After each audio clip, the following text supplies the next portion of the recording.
जय श्री कृष्णा। एकादशी महात्मा। आज इन वीडियो में हूँ आपके अमल की एकादशी को महात्मा सुनाऊंगा साहब।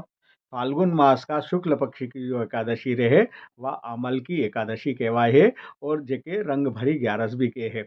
रंग भरी ग्यारस मतलब आज का दिन से फाग उत्सव चालू हो जाए। इन्हें ग्यारस का दिन से फागुन होली की बिल्कुल शुरुआत है। पूनम का दिन होली ही जाए साहब। तो होली खेलवा के मंदिर में जगह जगह रंग गुलाल की होली शुरुआत हो जाए है। और लोगन भगवान का साथ में पहला होली खेले है।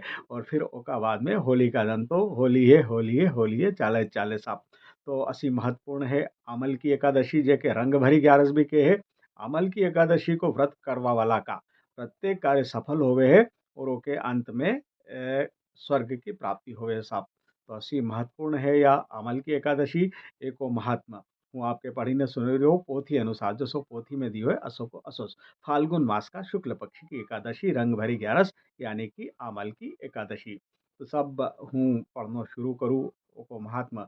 उससे पहला आपसे यो निवेदन है कि हमारा यूट्यूब चैनल इंदौरी रंग देवेंद्र जोशी का संग के सब्सक्राइब कर जो।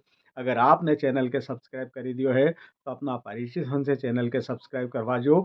और हमारा वीडियो के लाइक और शेयर कर जो साहब। और कमेंट्स बॉक्स में राधे राधे जय श्री कृष्णा जय ग्यारस माता जरूर लिख जो। तो हम शुरू करा अमल की एकादशी को महात्मा पोथी के अनुसार। यह पोथी हमारा हाथ में है। जसो पोथी में दियो है असो को असो। अथ अमल की एकादशी महात्मा। मानधाता जी बोले, हे वशिष्ठ जी, यदि आप मुझ पर प्रसन्न है तो व्रत की कथा कहो जिससे मेरा कल्याण हो। वशिष्ठ जी बोले, हे राजन, सब व्रतों से उत्तम और अंत में मोक्ष देने वाला अमल की एकादशी का वर्णन करता हूँ।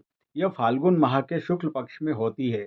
इस व्रत का पुण्य 1000 गोदान के फल के बराबर होता है। 1000 गोदान का फल का बराबर हो ये सब अमल की एकादशी का व्रत करवा वाला करने को फल। इस व्रत का पुण्य 1000 गोदान के फल के बराबर है। मैं आपसे एक पौराणिक कथा कहता हूँ। एक वैदिक नामक नगर में ब्राह्मण वैश्य क्षत्रिय शूद्र चारों वर्ण आनंद पूर्वक रहते थे। उस नगर में चैत्ररथ नामक चंद्रवंशी राजा था। वह महाविद्वान तथा धार्मिक था। वहाँ के निवासी वृद्ध से बालक प्रत्येक एकादशी का व्रत करते थे। एक समय फाल्गुन मास के शुक्ल पक्ष को अमल की एकादशी आई। उस दिन राजा ने प्रजा तक वृद्ध से बालक तक सबने हर्ष सहित उस एकादशी का व्रत किया। राजा अपनी प्रजा के साथ मंदिर में जाकर पूर्ण कुंभ स्थापित करके तथा धूप दीप नैवेद्य पंचरत्न क्षत्र आदि से धात्री का पूजन करने लगे। वे सब धात्री की इस प्रकार स्तुति करने लगे, हे धात्री, तुम ब्रह्म स्वरूप हो। तुम ब्रह्मा जी द्वारा उत्पन्न हो और सारे पापों को नष्ट करने वाली हो। तुमको नमस्कार है। तुम अर्ध स्वीकार करो। तुम श्री रामचंद्र जी द्वारा सम्मानित हो। मैं आपकी प्रार्थना करता हूँ, मेरे समस्त पापों को हरण करो। उस देवालय में रात्रि को सबने जागरण किया। रात्रि के समय उस जगह एक बहेलिया आया। वह महापापी तथा दुराचारी था। वह भूखा प्यासा था। उस जगह विष्णु भगवान की कथा एकादशी महत्व सुनने लगा। बहेलिया ने उस रात्रि को अन्य लोगों के साथ जाग कर व्यतीत किया। प्रातः काल होते ही सभी लोग अपने अपने घर चले गए। कुछ समय बीतने के पश्चात उस बहेलिया की मृत्यु हुई। और उस आमक की एकादशी के व्रत तथा जागरण के प्रभाव से उसने राजा विदुरथ के घर में जन्म लिया। उसका नाम बसुरथ रखा गया।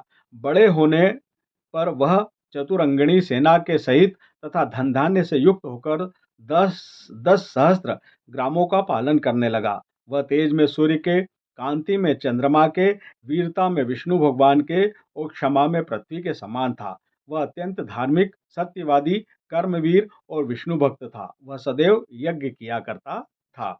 एक दिन वह राजा शिकार खेलने के लिए गया। देव योग से वह राजा रास्ता भूल गया। तब वह उसी वन में एक वृक्ष के नीचे सो रहा। उसी समय पहाड़ी म्लेच्छ वहां आए और राजा को अकेला देखकर उस पर मारो मारो का शब्द करके टूट पड़े। वह म्लेच्छ कहने लगे कि इस दुष्ट राजा ने हमारे संबंधियों को मारा है तथा देश से निकाल दिया है, अतः इसे अब अवश्य मारना चाहिए। ऐसा कहकर वह म्लेच्छ राजा पर अस्त्र शस्त्र का प्रहार करने लगे। उनके अस्त्र शस्त्र राजा के शरीर पर गिरते ही नष्ट हो जाते। और उसको पुष्पों के समान प्रतीत होते। उन म्लेच्छों के अस्त्र शस्त्र उन पर उल्टा प्रहार करने लगे, जिससे वे मूर्छित हो गए। उस समय राजा के शरीर से एक दिव्य स्त्री प्रकट हुई, जो अत्यंत सुंदर तथा सुंदर वस्त्रों तथा आभूषणों से अलंकृत थी। उसकी भ्रुकुटी टेढ़ी थी, आंखों से लाल लाल अग्नि निकल रही थी। वह म्लेच्छों को मारने दौड़ी और समस्त म्लेच्छों को काल के गाल में पहुंचा दिया। अब राजा जब जागा, तब इन म्लेच्छों को मरा हुआ देखकर सोचने लगा कि इन शत्रुओं को किसने मारा है। जब वह राजा ऐसा विचार कर रहा था, तभी आकाशवाणी हुई और कहने लगी, राजन, इस संसार में तेरी विष्णु भगवान के अतिरिक्त और कौन रक्षा कर सकता है। इस आकाशवाणी को सुनकर राजा अपने नगर को वापस आ गया और सुखपूर्वक राज करने लगा। महर्षि वशिष्ठ जी बोले कि हे राजन, यह सब आमल की एकादशी के व्रत का प्रभाव था।